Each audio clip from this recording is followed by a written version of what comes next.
2학년, 3학년인데 4학년 올라가는데 초등학교 2학년 때 그런 친구들이 있었다 그래요. 선생님이 뭐라 그러니까 가방을 싸갖고 나가는 친구가 있었대요. 2학년. 우리 고등학교 때도 상상 못했. 고등학교 가방 싸서 나가면 어떻게 돼요? 그 다음 날은 죽을 각오하고 학교 가야 되죠.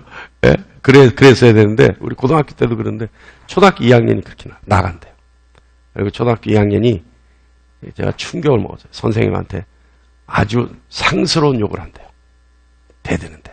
그게 뭐, 물론, 우리 아들 녀석이 다니는 학교 그 반에 그 아이가 유독 있어서 그런지 모르겠습니다만은, 어쨌든 그거 상상할 수 없는 일이죠. 근데 우리가 어렸을 때, 뭐 여기 계신 분도 다 기억하겠습니다만은, 선생님 그림자는 밟지도 않는다. 그만큼 선생님에 대해서 존경심을 가지고 하는 말이겠죠. 뭐 여러분도 그렇겠습니다만은, 누구나 학창시절에 기억에 남는 선생님들, 그 조남을 기억하는 선생님들이 있죠. 저도 뭐 몇 분 계십니다. 지금도 뭐 생생하게 기억나는 선생님들 이름, 그리고 한 번쯤은 찾아뵙고 싶은 선생님들, 그 중에 제가 꼭 사죄해야 되는 선생님이 한 분 계세요. 그 선생님은 한 학년을 저의 담임 선생님이셨는데 영어 선생님이셨어요. 영어 선생님. 나중에 제가 듣기로 목사님이 되셨어요. 목사님이 되신 선생님인데, 그 목사님, 그 선생님을 고등학교를 졸업하고 한 2, 3년 정도 됐는데 버스에서 우연히 만났어요. 저는 앞자리에 앞에 문 쪽에 서 있었고, 그 선생님이 약간 뒤쪽에 의자에 앉아 계셨는데 제가 그 선생님을 봤어요. 그 선생님도 저를 본 것 같아요. 그런데 왜 가서 인사를 안 했는지 모르겠어요. 반가워서 쫓아가서 인사를 하고 아이고 선생님하고 차라도 대접했어야 되는 거 아닌가 생각이 드는데 그때 왜 그랬는지 모르겠어요. 뭔지 이렇게 사람들도 있고 하니까 뭔가 쑥스럽고 좀 그런 분위기였던 것 같아요. 근데 그게 아직도 제 마음에 남아있어요. 그래서 그 선생님 이름만 생각하면 반드시 찾아뵙고 한번 사죄를 드려야 되는데, 그러니까 그분도 만약에 저를 보고 제가 와서 인사하는 걸 기억하시면 아직도 남아있을지 모르죠. 그죠? 예? 그 녀석 괘씸하다. 또 저를 각별히 아끼셨던 분이거든요. 그래서 지금도 이렇게 선생님들 이름을 쭉 떠올리면 그분 선생님이 딱 걸릴 때 죄송스러운 마음이 먼저 앞서요. 뭐 지금도 가끔은 아주 가끔입니다만은 찾아뵙는 선생님이 계세요. 많이 연로하셔가지고 이제 가끔 전화가 오시는데 아주 연로하셔서 이제 조금은 횡설수설 하시는 것 같아요. 조금은. 그래서 분명히 안 만났는데 우리 저번에 만났을 때 이렇게 말씀을 하세요. 그러면 다른 녀석이 찾아뵙고 만났는데 저로 착각하고 계시구나 이런 생각이 들어요. 그만큼 이제 연세가 되셨는데. 예. 근데요, 그 선생님들을 생각하면 그 선생님들이 나에게 가르치셨던 그분의 지식은 거의 생각 안 나요. 여러분 생각납니까? 우리 고등학교 때 선생님이 나에게 가르쳐 주셨던 삼각함수 생각나고 뭐 이런 거 생각나나요? 거의 저는 생각 안 나요. 그런데 그 선생님들을 떠올리면 선생님들이 나에게 가르쳐 주셨던 지식들이 생각나는 게 아니라 내 마음에 남아있는 게 아니라 그분들이 해주셨던 삶의 이야기들이 남아있어요. 그러니까 그분들은 분명히 수업 시간에 들어오셔서 수업을 하셨는데 그 수업 중간중간에 하셨던 그분의 인생 철학이라든지 그분의 삶의 지표라든지 삶의 목적이라든지 그분들이 가지고 계셨던 철학적인 어떤 요소들이 아직도 우리의 마음에, 제 마음에 남아있어요. 그러니까 그분들은 학문적 지식을 가르치기보다는 자신의 삶을 가르쳐 주셨던 분들이 아닌가. 저는 그렇게 생각합니다. 그리고 그 선생님들이 그 가르침이 아직도 내 마음에 남아있는 것은 그 선생님들의 가르침이 자신의 삶과 일치했기 때문에 그렇지 않을까. 그래서 아직도 내 가슴에 그 선생님들의 이름과 함께 그 가르침이 남아있지 않을까. 저는 그렇게 생각합니다. 어떠세요, 여러분? 그 선생님들, 지금 기억나는 선생님, 제가 이렇게 하고 있으면 여러분도 마음속에 생각나는 선생님들이 계시죠? 근데 그 선생님들 중에 과연 그분들이 가르쳐 주셨던 지식보다는 그분들이 우리에게 주셨던 그 영향력이라 그럴까요? 그런 것들이 아직도 남아있는 분들이 있죠. 왜 그러냐면 아까도 얘기했듯이 그분들은 삶과 그 가르침이 일치했기 때문에 우리의 마음에 남아있지 않을까. 저는 그렇게 생각을 합니다. 예수님께도 제자들이 많았어요. 예수님께도 많은 제자들이 있었는데 예수님이 기천하시고 난 후에 예수님이 이 땅에 계시지 않을 때 그 제자들에게 남아있는 예수님의 가르침의 기억은 어떤 것이었을까? 그죠? 그래서 그들은 그 기억을 더듬어서 복음서를 기록하고 역사서를 기록했어요. 그러니까 예수님이 가르침을 가지고 있던 그 기억들을. 그런데 많은 제자가 있습니다마는 사도행전을 기록한 누가는 예수님의 기억을 누가복음 사도행전 1장 1절에 이렇게 기억하고 있어요. 뭐라고 하냐면 예수께서 행하시며 가르치시며 라고 예수님에 대해서 첫 번째 기억을 기록하고 있어요. 그러니까 이 말을 보면 예수님이 먼저 행하시고 그리고 가르쳐 주셨다는 말일 것입니다. 다시 말하면 예수님은 그리스도의 삶을 사시면서 삶을 먼저 보여주시고 가르치셨다고 말할 수 있는 거죠. 예수님 그렇게 가르치셨다는 거예요. 그래서 예수님은 그 예수님이 그리스도적인 삶이 어떤 것인가를 제자들에게 보여주시고 보여주신 것으로 제자들에게 이렇게 하라 가르치셨다는 거예요. 그러니까 예수님은 시청각 교육을 하신 거예요. 자, 여러분 예수님은 이 땅에 왜 오셨습니까? 여러분 예수님이 이 땅에 왜 오셨다고 생각하십니까? 예수님이 이 땅에 오실 수밖에 없었던 이유들 무엇일까요? 오늘 우리는 그것을 먼저 한번 생각해보는 시간을 갖겠습니다. 우리가 지금 12월 첫째 주부터 시리즈 설교인데 오늘 6주간째 6번째예요. 그래서 오늘은 예수님이 이 땅에 왜 오셨는지에 대해서 우리가 한번 생각해보고자 합니다. 예수님은요, 요한복음 8장 12절 말씀에 의하면 예수께서 또 말씀하여 이르시되 나는 세상의 빛이니 나를 따르는 자는 어둠에 다니지 아니하고 생명의 빛을 얻으리라 이렇게 말씀하셨어요. 그러니까 나를 따르는 자는 그러니까 예수님의 제자도를 따르는 자들은 세상의 빛이니 그 빛을 따르게 되고 세상의 어둠에 다니지 아니하고 생명의 빛을 얻을 수 있다. 여러분, 예수님은요, 세상의 빛이 되기 위해서 오셨습니다. 빛을 말하면 여러 가지 의미가 있을 수 있습니다만은 빛의 가장 강력한 무기가 뭐예요? 빛의 가장 강력한 기능, 이거는 어둠을 물리치는 거예요. 어둠이 떠나가게 하는 거예요. 또한 그와 같은 기능도 있지만 어둠 속에서 그 빛을 지표 삼아서 마치 등대처럼 지표 삼아서 목표를 설정하게 해주는데 빛이 이용되기도 합니다. 우리 주 예수 그리스도께서 우리가 어디로 가야 하는지, 무엇을 위해 살아야 하는지, 우리의 최종 목적은 어디에 있는지 알려주시기 위해서 이 땅에 오신 것입니다. 여러분, 우리의 인생의 목적이 어디에 있습니까? 우리의 인생의 목표는 어디에 있습니까? 모르죠. 요즘 젊은 사람들이 꿈이 없는 세대라 그래요. 꿈이 없는. 근데 꿈이 있을 필요는 없어요. 꿈과 소망은 다릅니다. 꿈은 일장춘몽이에요. 일어나면 깨버려요. 그거는 내 마음대로 설정된 나의 환상이에요. 그러나 소망은 그렇지 않아요.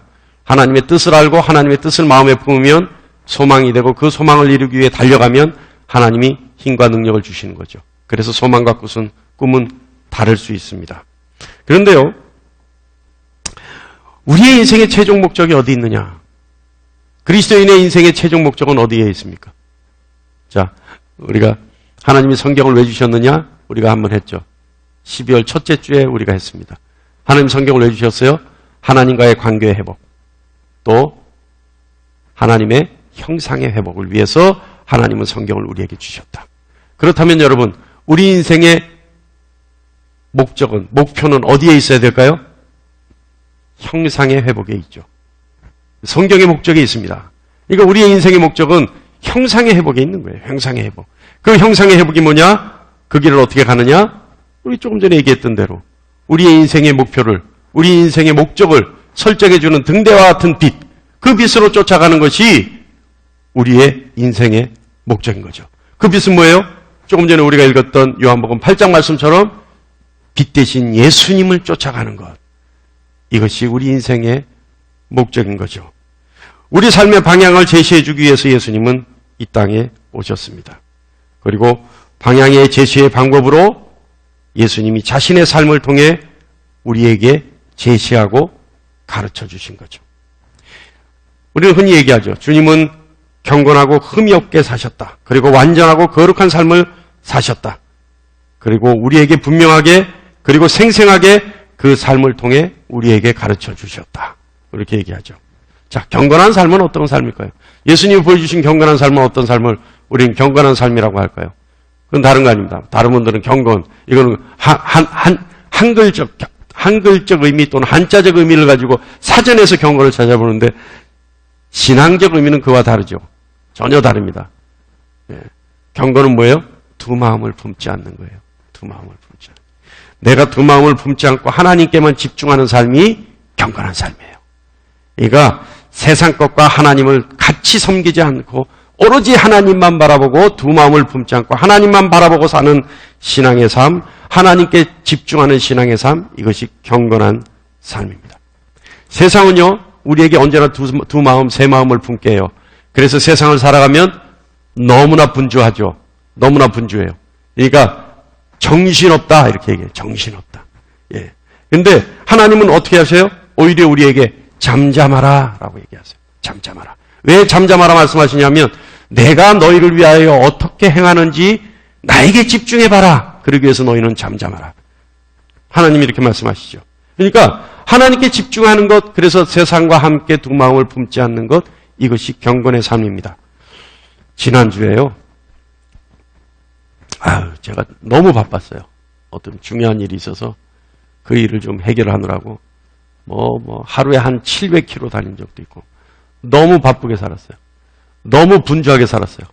분주하니까 집중이 안 돼. 하나님께 집중이 안 돼요. 하나님께 집중이 안 되니까 이빨이 부러져 버렸어요. 그래가지고 이뿌리가 부러졌대요. 그래서 이게 지금 이빨을 고쳐야 되는데 또 저는 다들 여러분 그렇지만 치과 가는 게 얼마나 무섭습니까? 아이고 저도 지금 날짜 잡아놓고 지금 수술을 해야 된다 그래가지고 지금 아주 그냥 그 날짜가 안 오기만 기다리고 있습니다. 근데 매시 죽도 먹으면 아프니까요. 어쩔 수가 없어요. 하긴 해야 되는데 아이고 그냥 제가 기도했을 때 사람들이 낫는 것처럼 저도 기도하면 좀 이빨 뿌리가 좀 딱 붙었으면 좋겠는데 하나님은 절대 저에 대해서는 그런 걸 용납 안 하세요. 그래서 어쩔 수 없이 주님의 손을 빌리기보다는 사람의 손을 빌려야 되겠다. 지금 생각하고 있는데 여러분 경건은 분주한 마음을 쫓아내는 것이 경건입니다. 그러니까 내 마음이 두 마음을 품지 않고 하나님께 집중해서 어쩔 수 없이 세상에서 분주하게 만드는 그 분주함을 쫓아내는 것, 이것이 경건입니다. 그러니까 잠잠한 거죠. 네, 잠잠히 하나님만 바라보는 거죠. 그럴 수 있는 여러분 되시기를 간절히 축원합니다. 주님이 경건하게 사셨고 또 주님은 완전하셨던 분이에요. 완전한 것은 뭐예요? 더할 것이 없는 것이 아니라 더 이상 뺄 것이 없는 순수한 정금 같은 결정체. 이것이 완전이에요. 근데 우리는 완전이라 그러면 가득 찬 어떤 아주 만만 이걸 얘기하죠. 아주 어떤 자격도 다 갖추고 있는 것이 완전이라고 생각하죠. 절대 아닙니다. 더 이상 뺄 거 없는 것. 하나만 가지고 있어도 하나 외에는 더 이상 뺄 거 없는 것. 10을 가지고 있는 사람은 10가지 외에 더 이상 뺄 것 없는 것. 100을 가지고 있어도 100가지 외에 더 이상 뺄 것이 없는 사람. 순수한 사람. 이 사람이 완전한 사람이에요.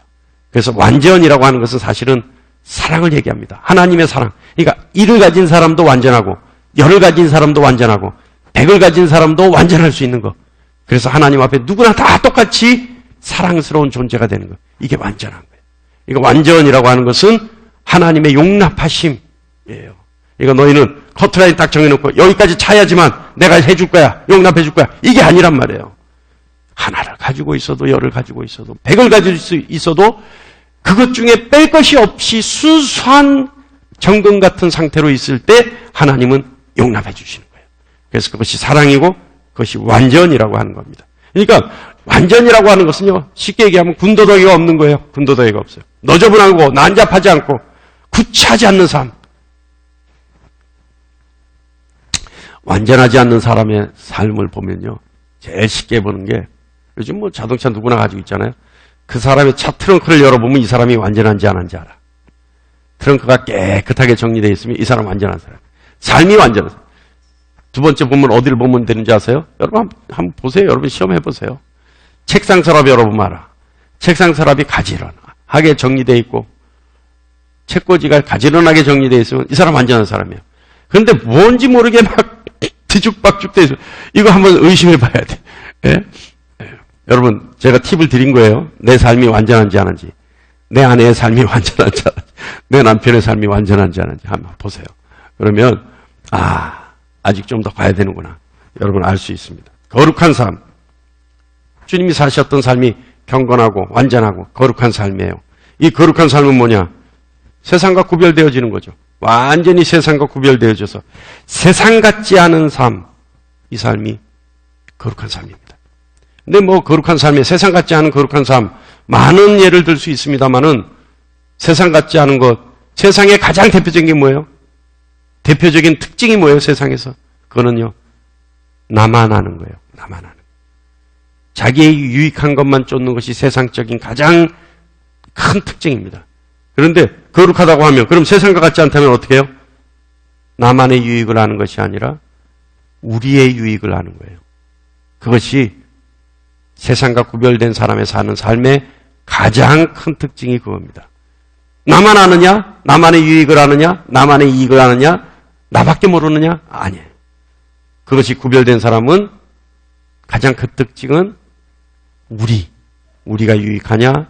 우리에게 유익이 있느냐? 우리만을 위한 거냐?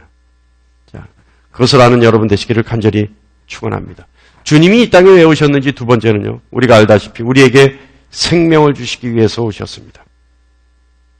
조금 전에 우리가 읽었던 요한복음 8장 12절 말씀처럼 주님을 따르는 사람들은 빛을 따르는 사람들이고 이 사람들은 생명의 빛을 얻는 사람들이 되는 겁니다. 그런데 빛을 따르지 않는 사람들도 언급되어 있는데 이 빛을 따르지 않는 사람들은 뭐라고 성경에 말씀하고 있냐면 어둠에 다니는 사람들이다 라고 이야기합니다. 다시 말하면 주님의 빛을 따르는 사람들은 주님이 주시는 생명을 따르는 사람들이고 주님을 따르지 않는 사람들은 생명이 없는 어둠을 따르는 사람들이라는 겁니다. 주님을 따르지 않는 사람들은 어둠 속에 있는 사람들입니다. 그러니까 뭐 어떻게 하면 그러면 어둠에서 빛으로 나와요? 다른 거 없어요. 주님을 따르는 거예요. 그러니까 간단한 거예요. 주님 따르면 되는 거예요. 주님만 따라가면 죽음이 있는 어둠에 있지 않고 생명이 있는 빛 가운데 있는 사람이 되는 겁니다. 그래서 주님은 삶을 통해 빛을 보여주시기 위해서 이 땅에 오셨던 겁니다. 주님이 이 땅에 오신 이유 세 번째는요. 주님은 죽음의 절망감 그리고 재책의 중압감에 의해서 눌려진 억눌림의 사람들 그리고 죄과에 대한 두려움에서 자유를 잃어버린 사람들에게 자유를 주기 위해서 이 땅에 오셨습니다. 갈라디아서 5장 1절 말씀 우리는 다 같이 한번 읽어볼까요? 시작. 그리스도께서 우리를 자유롭게 하려고 자유를 주셨으니 그러므로 굳건하게 서서 다시는 종의 명예를 매지 말라. 아멘.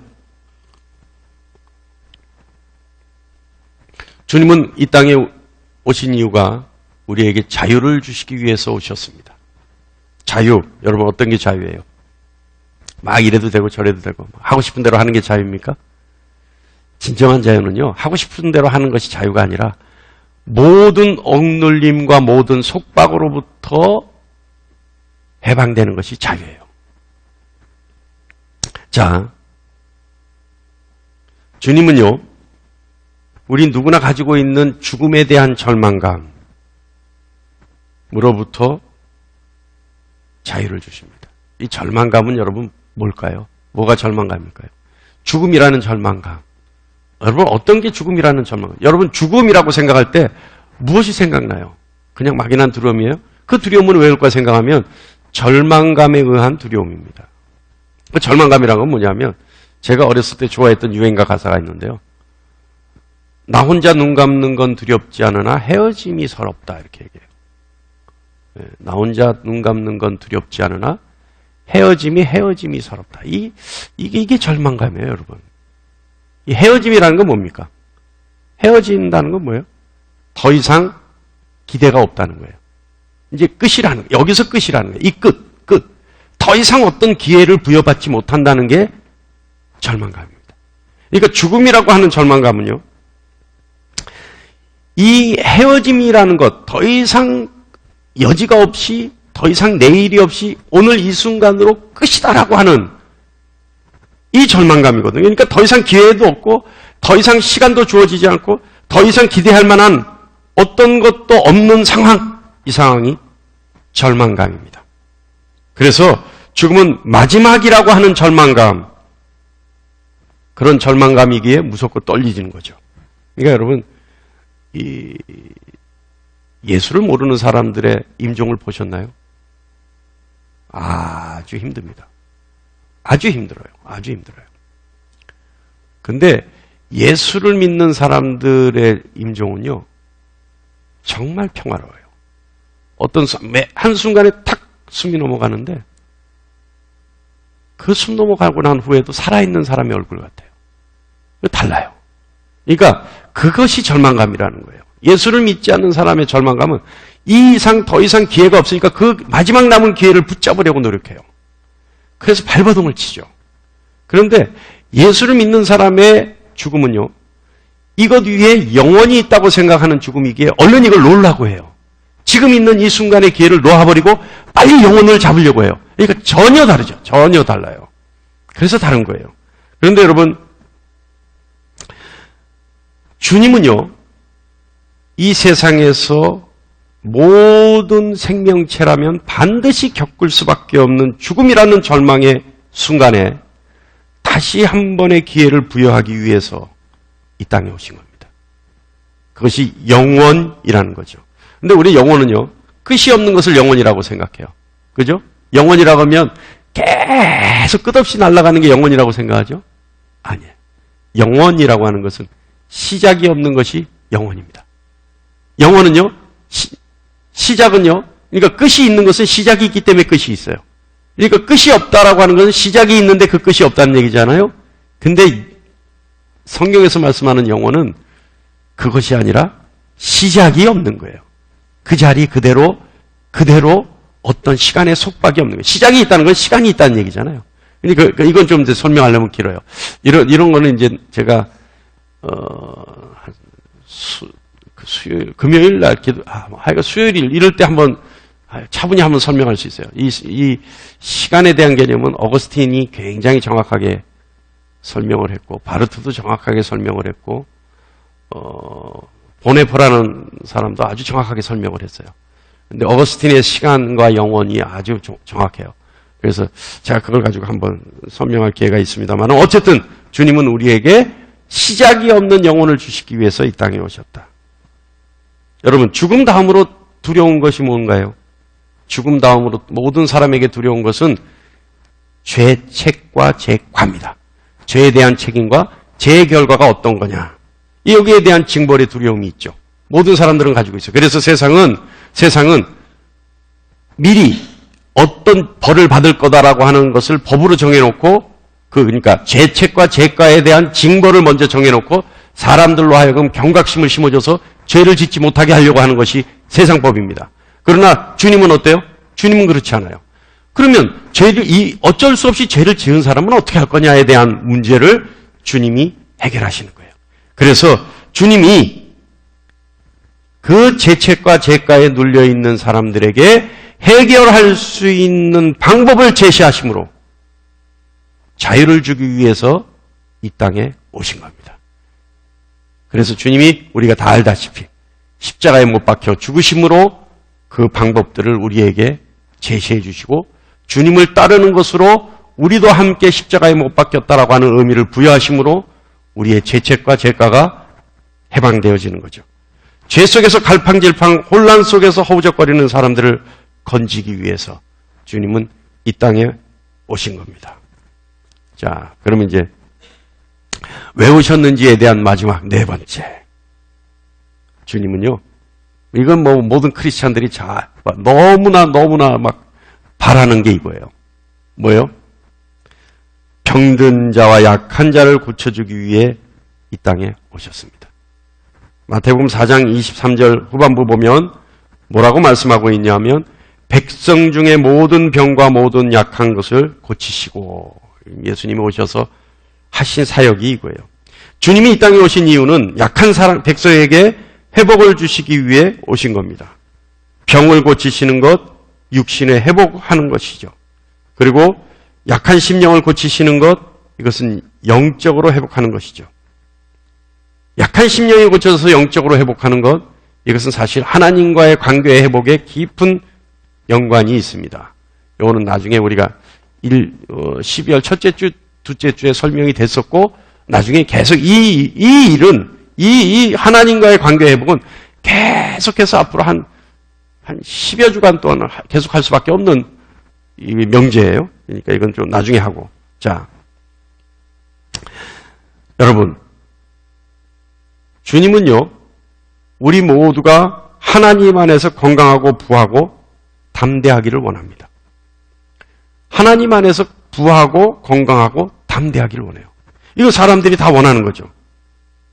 왜냐하면 주님이 오셔서 하신 사역이 주로 병자를 고치시고 약한 자에게 담대함을 주신 사역을 하셨기 때문에 우리는 그렇다는 것을 알 수 있습니다.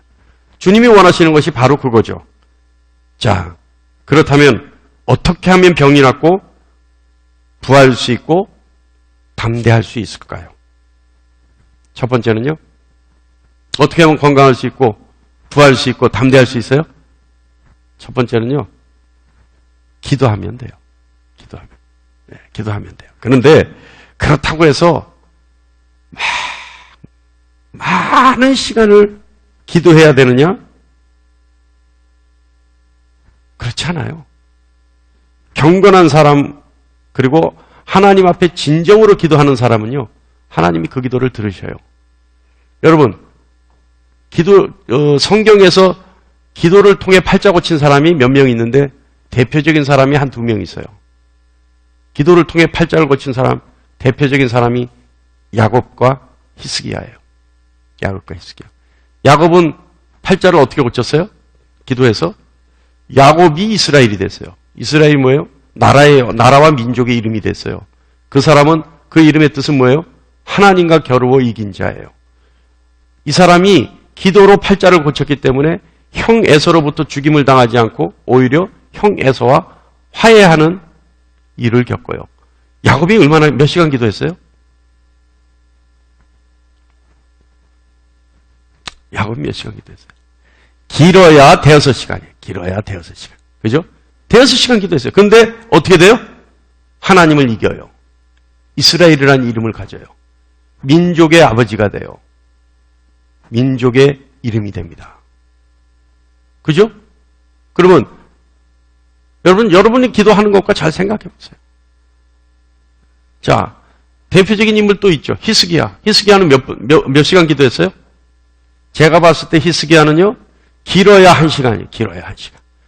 이사야가 와서 너 죽을 거야. 하나님이 너 죽는다 그랬어. 그리고 돌아갔어요. 돌아가니까 히스기야가 벽을 보고 기도하기 시작해요. 눈물로 기도하기 시작해요. 그런데 그 말을 전해줬던 이사야가 성 중앙에 가기도 전에 하나님이 응답했어요. 내가 히스기야를 살려주겠다. 그죠? 이거 얼마나 기도했어요? 길어야 1시간이라니까요. 가다가 아는 사람 만나서 얘기 좀 하다가 이러고 이사야가 갔는데 길어야 1시간 기도해서 죽을 수밖에 없었던 히스기야가 생명연장을 받아요. 그러니까 여러분, 기도는요, 하나님께 떼쓰는 게 아니에요. 제발 좀 그렇게 안 했으면 좋겠어요. 기도는요, 경건한 사람이 진정으로 하나님께 말씀드리면 하나님이 들어주시는 것이 기도예요. 할렐루야? 예, 그러니까 막 보면요, 막 떼쓰고 뒹굴고 막 그냥 안 주면 너 죽고 나 죽고 이 식으로 그냥 막, 예, 시장에서 그냥 콩나물 갑 깎다가 머리 꺼덩이 잡고 싸우는 것처럼 기도하는 분들이 있어요. 예? 그러면서 야곱도 하나님과 씨름해서 이겼다고. 그냥 오늘 이 자리에 있는 여러분은 경건하고 진정으로 기도해서 하나님으로부터 모든 기도를 응답받는 여러분 되시기를 간절히 축원합니다. 다시 말하면 기도는요, 무엇보다 하나님께 집중해야 돼요. 하나님께. 그러니까 이 건강해지고 부해지고 강건해지기 위해서는 하나님께 집중하는 삶을 살아야 돼요. 그리고 하나님이 주시는 결과가 가장 유익하다라고 하는 믿음을 가지고 있어야 돼요. 말이 쉽지 그렇지 않죠. 그죠? 믿음을 가져라. 너에게 주시는 결과가 가장 유익하다는 것을 믿음으로 아멘해라. 이 말은 쉽죠. 그러나 실제로는 그렇지 않죠. 제가요, 어떤 분을 심장병에 걸린 어떤 초신자분을 기도로 낫게 한 적이 있는데, 내일 모레 이제 다음 주 이제 수술을 해야 되는 거예요. 심장병. 아주 심장 굉장히 우리나라에서 제일 유명하다는 심장 명의한테 진찰을 받아 수술을 해야 돼요. 근데 이분이 기도받으러 왔어요. 제가 그래서 첫 번째 기도하고 그 다음 주에 두 번째 기도해 줄 때 제가 그분에게 얘기를 해줬어요. 하나님이 당신을 낫게 하는 방법이 세 가지가 있다. 하나는 그냥 저절로 낫게 하는 방법 있다. 내 기도를 통해 하나님 낫게 하실 수 있다. 근데 하나님이 지금 말씀하시는데 당신은 그 방법을 택하면 내가 원래 안 아팠어. 지금은 아이고 감사합니다 할 수 있어도 조금만 시간이 지나도 나는 원래 안 아팠던 사람이야 라고 할 수 있기 때문에 하나님 그 방법을 택하지 않으실 거라고 얘기한다. 두 번째는 의사가 수술을 통해서 낫게 하실 수 있다. 그런데 그때 당신은 하나님이 은혜라고 얘기할 수 있지만 의사가 수술하고 난 뒤에 당신의 생각이 의사가 나를 낫게 했어 라고 얘기할까봐 하나님이 그 방법을 택하지 않으실 거라고 말씀하신다. 세 번째 방법은 정말 짓궂게도 모든 수술의 절차를 다 밟고, 그러니까 심장 수술하려면 가슴을 열어야 될 거 아니에요? 열고 의사가 심장을 들여다봤는데 안 아팠던 것처럼 하나님이 하실 거다. 그러니까 쉽게 얘기하면 열었다 닫을 거다. 그러면 하나님이 당신을 낫게 하신 줄 알아라. 이 사람들은 뭐라고 생각해요? 이거 리스크잖아요. 그냥 안 낫게 해주면 되지 애꿎게도 심장 다 열었다가 닫게 해주시면, 여러분 그게 뭡니까? 근데 그분이요, 수술실에 들어간 지 수술한 날 수술실에 들어간 지 3-4시간 만에 전화 왔어요. 좀 와달라고. 갔더니 정말로 열었다 닫았대요. 더 웃기는 건 그 의사가 한 달 만에 미국으로 교환교수로 갔어요. 여기 있는 게 창피하다고. 자기가 오진을 한 거라고. 아십니까? 그러니까 하나님은 어떻게 하신다? 역사하세요. 병을 낫게 하시고 부하게 하시고 강건하게 하시고 다 하세요. 그런데 그 결과가 어떻게? 그 사람에게 가장 유익되게 하기 위해서 하나님 그걸 하신다는 거예요. 그런데 부하게 하셨는데 이 사람이 부한 걸로 통해서 오히려 하나님께 집중하는 것이 아니라 그것을 즐기려고, 그 부한 물질을 즐기려고 세상에 나갔다면 하나님 부하게 하시겠어요? 안 하겠어요? 안 하세요. 안 하세요. 하나님 병을 낫게 하시는데 이 병을 순간에 낫게 하시는 것보다 좀 더 시간을 길게 해서 하나님께 더 매달리고 하나님께 더 집중하게 해서 결국은 하나님이 낫게 하셨구나라고 하는 확신을 갖게 하시려고 시간을 끈다면 그것이 유익 아니겠습니까? 순간적으로 낫게 해서 이 사람이 처음에는 하나님의 은혜다라고 할 수 있지만 시간이 지날수록 아니야, 그게 하나님의 은혜가 아니라 내 살다 보니까 의사가 오진했던 거야. 나는 원래 안 아팠는데 그때 내가 아픈 줄 알았던 거야. 이러면 그 낫게 해주신 게 유익입니까 아닙니까? 오히려 해줘. 그러니까 안 하신다 이 말이에요. 그래서 하나님은 그 모든 역사의 결과가 당사자 주변이나 하나님 나라에 가장 유익한 것에 포커스를 맞춰서 역사하신다. 할렐루야? 그럼 여러분 병 낫고 싶으면 어떻게 해요? 무조건 하나님이 하셨습니다 인정해드리면 되는 거야. 절대 어떤 일이 있어도 하나님 하셨습니다. 이게 변치 않으면 되는 거예요. 부했을 때 어떻게 하면 하나님 부하게 해주세요?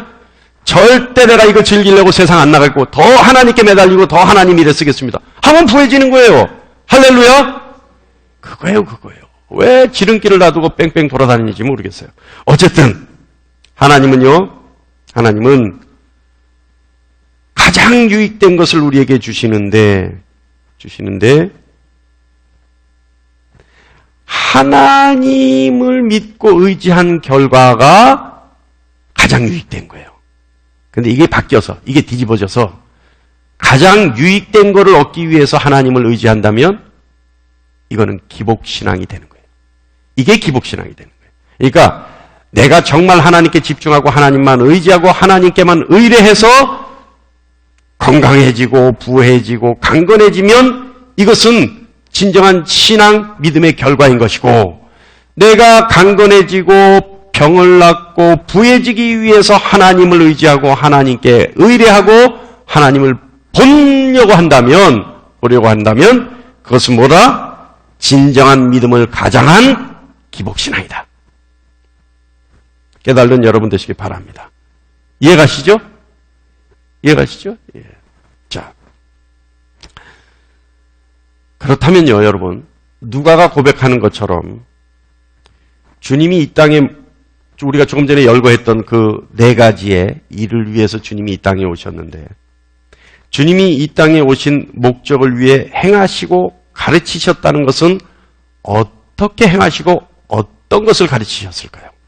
그 4가지 목적을 이루시기 위해. 그러니까 세상에 빛으로 오셔서 빛 대신 주님을 따르게 하기 위해 이 땅에 오셨는데, 그러면 어떻게 행하시고 어떻게 가르쳐 주셨을까요? 누가가 그렇게 고백했잖아요. 행하시고 가르치시고. 자, 짧게 하겠습니다. 주님은요, 오로지 하나님만 의지하고 하나님께만 의뢰하는 것을 행하시고 가르치셨습니다.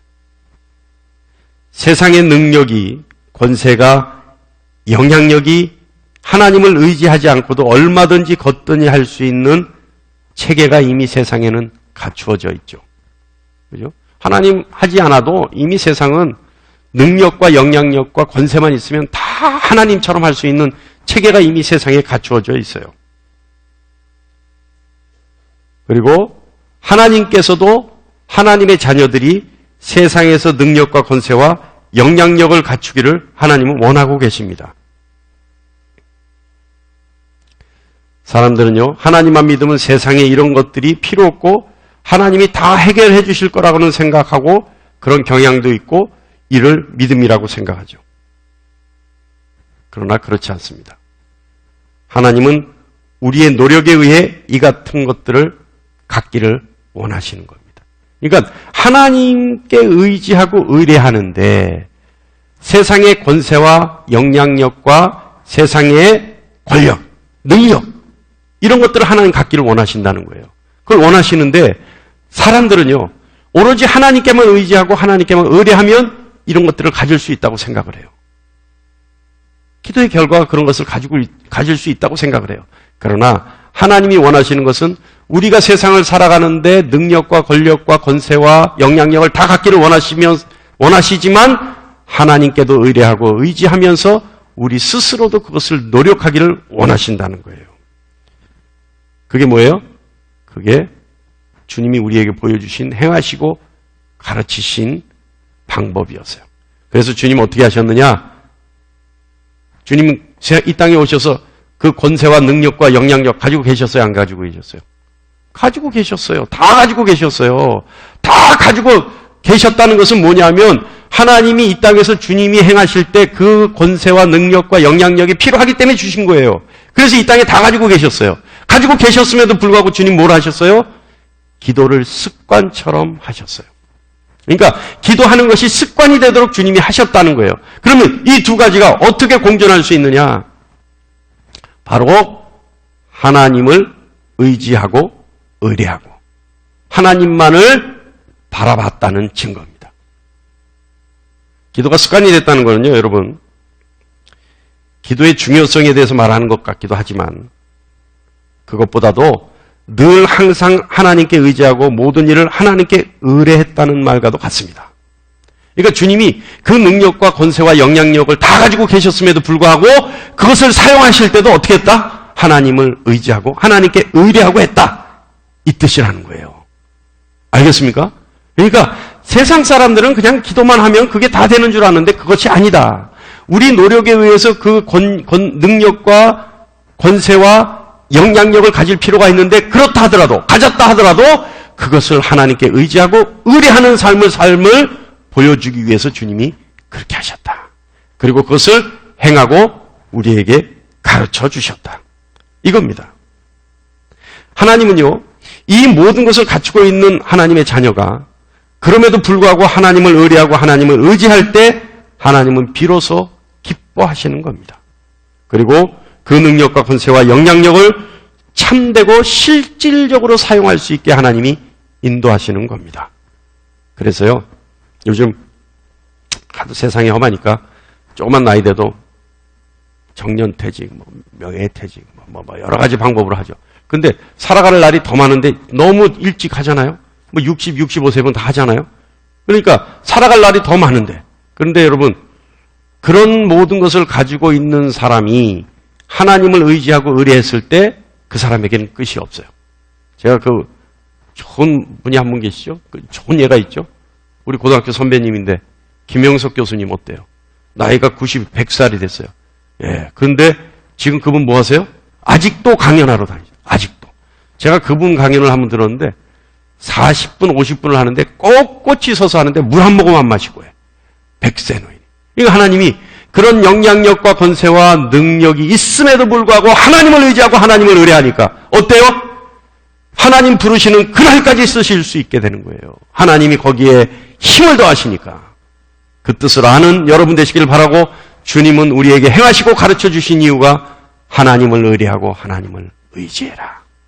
이것을 위해 주님이 우리에게 행하시고 가르쳐 주신 첫 번째 가르침이 거기에 있습니다. 두 번째 가르침은 하나님의 뜻이라면 그 어떤 것도 따랐고 충성했던 주님의 삶이 우리에게 그와 같이 하라고 행하시고 가르쳐 주셨어요. 우리 알다시피 주님은 하나님의 뜻이라면 어떤 일이도 행하셨죠. 그래서 주님 기도하실 때 뭐 하셨어요? 하나님 뜻대로 하십시오. 아버지 뜻대로 행하시옵소서. 심지어 주님이 죽음의 문턱에서도 아버지의 뜻을 먼저 생각하셨죠. 그래서 마가복음 14장 36절 후반부에 그러나 나의 원대로 마옵시고 아버지의 원대로 하옵소서. 그리고 주님이 십자가에 달려 죽으면서 그 마지막 순간에도 하나님의 뜻인 다 이루었다. 내가 하나님의 뜻을 다 이루었다. 그래서 요한복음 19장 30절 후반부에 보면 이르시되 다 이루었다 하시고 그 머리를 숙이니 영혼이 떠나가시니라. 그러니까 마지막까지도 그 주님이 마지막 그 영혼이 떠나는 그 순간까지도 어디에 집중하고 있었다? 아버지의 뜻에 집중하고 있었다. 그래서 영혼이 떠나는 그 마지막 순간에 내가 아버지 뜻을 다 이루었구나. 할렐루야. 주님이 그걸 우리에게 보여주신 거예요. 그러니 여러분 주님을 따르는 우리가 주님이 행하시고 가르쳐 주신 그거를 어떻게 보고 따라야 된다? 아버지의 뜻을 이루는 것을 목적으로 두고 살아야 된다. 세 번째는요. 주님이 행하시고 가르치신 마지막 세 번째 뭐냐? 사랑을 가르쳐 주셨어요. 사랑. 우리가 주님의 사랑 말로 하면 더 이상 말이 필요 있습니까? 오히려 우리가 주님의 사랑을 말로 하면 이게 신뢰예요. 왜요? 주님의 사랑 이러면 다 그냥 끝인데 거기에 뭔가 군더더기를 자꾸 붙이면 오히려 주님의 사랑을 훼손하는 죄를 제가 짓는 거예요. 그러니까 주님의 사랑입니다. 이러면 다 끝나는 거예요. 그만큼 주님의 사랑은 고결하고 고귀하고 아름다워요. 주님의 사랑, 그 사랑을 주님이 행하시고 가르치시기 위해서 우리에게 보여주셨습니다. 무엇으로? 그리스도의 삶으로 보여주셨습니다. 그런데 주님의 사랑 얘기하면 딱 하나예요. 뭐냐 하면 주님을 십자가에 못 박는 그들을 위해 주님은 죽어주신 거예요. 이해하십니까? 주님을 십자가에 못 박는 우리의 죄를 위해 지금도 주님을 십자가에 못 박고 있는 우리를 위해 주님은 죽어주신 거예요. 그게 사랑이라는 거예요. 나를 죽이는 사람을 위해 내가 죽어주는 거예요. 이런 사랑이 있을 수 있을까요? 당신을 내가 죽여야지만 내가 살겠소. 그러는데 그래 그럼 나를 죽여라 하는 사랑이 있을 수 있을까요? 그것이 주님의 사랑이라는 겁니다. 할렐루야. 주님의 사랑, 주님의 사역의 결정체는 사랑입니다. 주님은 삶을 통해 우리에게 행하시고 가르쳐 주신 것, 그것이 사랑입니다. 사랑하는 여러분, 믿음으로 구원에 이르는 것은 분명합니다. 그리고 그 이상의 것을 가르치면 저주받을 일입니다.